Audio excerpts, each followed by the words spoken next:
الحمد للہ وکفا وسلام علی عبادہ الذین اصطفیٰ اما بعد۔ میرے دوستو، ذوالحج کے مہینے کے شروع والے 10 دن کی شریعت اسلامیہ میں بڑی اہمیت اور فضیلت وارد ہوئی ہے۔ اس کی اہمیت اور فضیلت کا اندازہ اس بات سے بھی لگایا جا سکتا ہے کہ اللہ تبارک و تعالیٰ نے اپنی مقدس کتاب قرآن مجید کے اندر سورۃ الفجر میں کئی چیزوں کی قسم اٹھائی ہے۔ ان میں سے ایک قسم اللہ نے یہ اٹھائی، وَلَيَالٍ عَشْرٍ، مجھے 10 راتوں کی قسم۔ خود رسول اللہ صلی اللہ علیہ وسلم نے ارشاد فرمایا، ان 10 راتوں سے مراد ذوالحجہ کا پہلا عشرہ ہے۔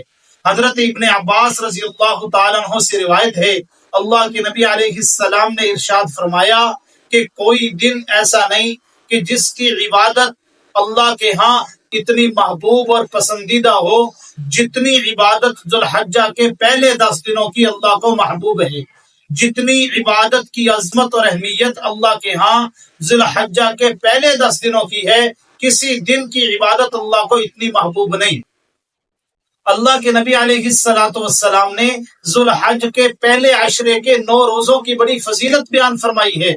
اللہ کے نبی علیہ السلام نے فرمایا کہ جو بندہ ذوالحج کے مہینے کے پہلے 9 دنوں کے روزے رکھتا ہے، ہر دن کے روزے پر اللہ پاک 1 سال کے روزوں کے برابر اس کو ثواب عطا فرماتے ہیں۔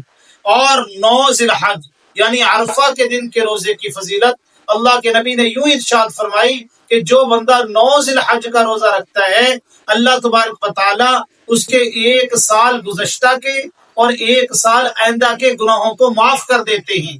میرے نبی نے یہ بھی ارشاد فرمایا کہ ذوالحج کے مہینے کی ہر رات کی عبادت کا ثواب لیلۃ القدر کی عبادت کے ثواب کے برابر ہوتا ہے۔ اس لیے میرے دوستو، یہ جو دن چل رہے ہیں ذوالحجہ کے، ان دنوں کے اندر عبادات کثرت سے کریں۔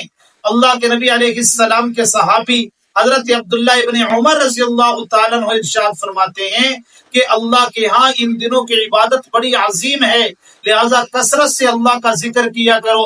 سبحان اللہ والحمد للہ ولا الہ الا اللہ واللہ اکبر، ان کلمات کو کثرت سے پڑھا کرو۔